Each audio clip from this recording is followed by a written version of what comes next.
मैं जितेंद्र कुमार सिंह फिर से एक बार अपना विचार समाज के आधी अधूरी प्रजातंत्र पर व्यक्त कर रहा हूँ।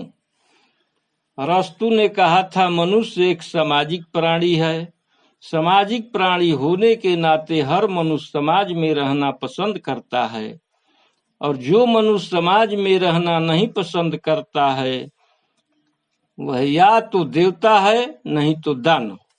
लेकिन यह अब उल्टा साबित हो रहा है यह कि मनुष्य एक स्वार्थी प्राणी है। स्वार्थी प्राणी होने के नाते हर मनुष्य स्वार्थ में रहना पसंद करता है। जो मनुष्य स्वार्थ में रहना नहीं पसंद करता वह या तो देवता है या मानव। कहने का तात्पर्य यह है कि लोग मानवता को भूलकर समाज को जिससे प्रजातंत्र का निर्माण हुआ है उसको मिटाने का प्रयास कर रहे हैं। प्रजातंत्र को किसी ने मूर्खों का शासन कहा, किसी ने प्रजा के लिए प्रजा द्वारा बनाया गया शासन वगैरह वगैरह अपने ढंग से परिभाषित किए। मुझे कभी कभी इस पर विचार करने का मौका मिलता है तो यही लगता है कि प्रजातंत्र एक मंदाड़ी शासन तंत्र व्यवस्था है। पहले गांव शहर में मंदाड़ी देखकर मंदाड़ी वाला चावल पैसा बटोर कर इस गांव से उस गांव, इस शहर से उस शहर चले जाते थे। उसी तरह जब वोट आता है तो चाहे जिस तरह से वोट बटोरने के लिए मंदाड़ी किया जाए और वोट बटोर कर चला जाए, यही प्रक्रिया चल रहा है। जब जब चुनाव आता है नेताजी लोग दिखाई देते हैं, फिर अपने विलासिता में मस्त होकर 5 साल जनता को मूर्ख बनाते हैं। यह मूर्खों वाली परिभाषा हुआ। प्रजातंत्र के सारी अधिकार जो कि वोट में समाहित है उसको बटोर कर प्रजा पर शासन करना ही प्रजा द्वारा बनाया गया शासन है। मुझे एक बात कहने में लज्जा महसूस हो रहा है। जो गांव गंवई का सूरजा था वह मंत्री बनकर आया है। लोग भीड़ लगाए हैं।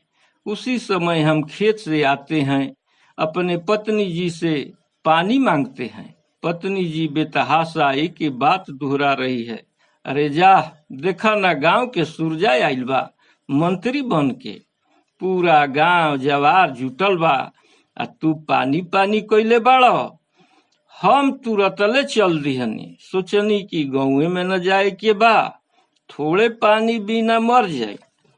चलो भाई गईनी त का देखनी कि ससुरा बड़का लाल रंग के बोर्ड गाड़ी पर लगौले बा, श्री सूरज भान प्रताप सिंह खाद्य आपूर्ति मंत्री भारत सरकार। मार पुलिस, मार गार्ड, बड़की महंगा कार। गांव के लइकन से पूछनी कि बाबू ई कौन गाड़ी है। लइकवा कहलसन कि BMW, एकर 1 करोड़ दाम बा। हम एगो कल पर पानी पी के किनारे बैठ गईनी कि सब लोग जाई तो हम भेंट करब।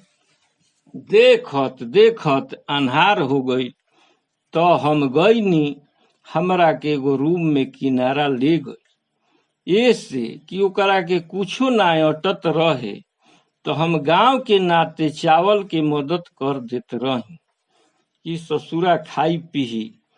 ऐसे बड़ी मानत रहे। फुर्सत देख के पूछनी कि सूरजा तू कितना बड़ा आदमी बन गईले। तो लागल कहे, चाचा हम घर छोड़ के गईनी तो यही फिराक में लागल रही कि कैसे बड़ा आदमी बनी। पढ़नी ना लिखनी, हम तो रही गांव के लफुआ। तब ध्यान में आइल कि एगो नेता मंत्री वाला विभाग बिना पढ़ाई लिखाई के बा, वही में कोई योग्यता ना होखे, योग्यता हमें कोई ना देखल जाला। तब जाके एगो मंत्री जी के सेवा में रहनी। मंत्री जी रोज रोज यही कहस कि प्रजातंत्र माने पैसा, प्रजातंत्र माने पैसा। हम कहनी कि का कहतानी मंत्री जी? कहलन, हाँ बचावा, आज हम जवन बानी पैसा के बदौलत, सीट लेबे खातिर पैसा, कतनो तू गलत होख, पैसा सीट निकाले खातिर पैसा, ओहिजा पूछल जाला कि सीट निकाल लेब कि ना, किसी तरह सीट निकले के चाही। समाज में तू काहे ना कतनो गलत होख और कुछो से मतलब नइखे। हमरा सरकार बना के राज करे के बा। यही फॉर्मूला पर हम मंत्री बननी। और चाचा तू खुद समझदार बड़ा, तोहरा से का कही, बिना 2 नंबर के पैसा होखे ना।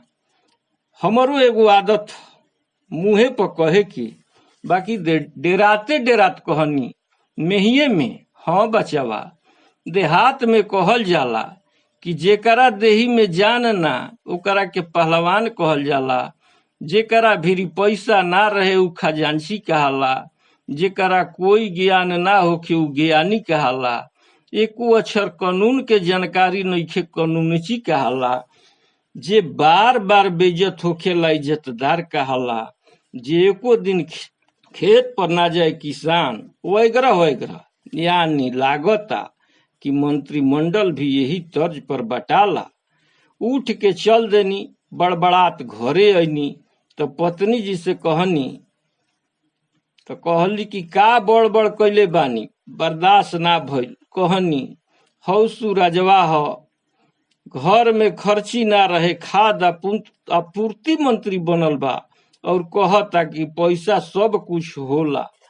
मजाके में पत्नी जी से हम कहनी, हमनी के कमात कमात उम्र बीत गई, पैसा जुटाव न तो स्वर्ग अब खरीदाए लागल।